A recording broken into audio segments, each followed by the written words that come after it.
العذراء مريم كانت بتشعر إن المسيح دايما وهو في حضنها كان في مواقف صعبة وهم مطاردين وهربانين في الأرض مصر والعساكر بيدوروا عليهم، ولكن كانت شاعرة بحماية تماما لأنها حاسة إن المسيح في حضنها وفي حجرها. فأول حاجة تحسسني إن أنا ربنا حميني إن أنا رامي نفسي في حضنه بكل مشاعري. لو أنا رامي نفسي في حضنه لا يمكن هيتخلى عني.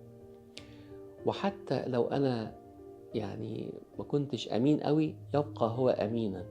يعني مثلا يعقوب أبو الآباء، المسيح حماه، أخوه جاي وراه، يعيسو جاي وجايب جيش عايز يموته، ربنا ينجيه واللقاء يمر بسلام لأنه هو في حماية ربنا.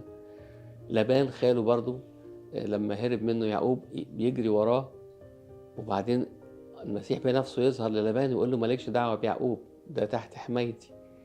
وفعلا اللقاء اللي كان عاتل همه يعدي بسلام.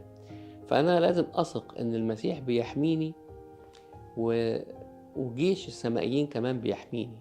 يعني كان في تلميذ إليشع حصروا القلاية بتاعت إليشع بجيش سوريا، فتلميذ إليشع قال له إحنا اتحاصرنا، فقال له يا رب اكشف عن عينيه. فبص كشفت عن عينيه، شاف في الجبل ملايكة ماسكة سيوف نارية. قال له مين دول؟ قال له دول اللي معانا.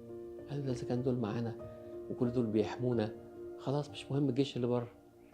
فلازم أثق إن ببصيرة روحية إن السمائيين كلهم معانا وبيحمونا، وخصوصا لما احنا نقرب لربنا وما نحطش ستار من الخطايا ما بيننا وبين ربنا يفصلنا. طالما أنا مش منفصل عن ربنا أنا في حماية ربنا. اللي بيبعدني عن الحماية إني أحط ستارة من الخطية وأصر عليها فيتخلى الله جزئيا، ولكن برضو بمجرد ما برجع بترجع لي الحماية. فالتوبة المستمرة تخليني دايما تحت الحماية.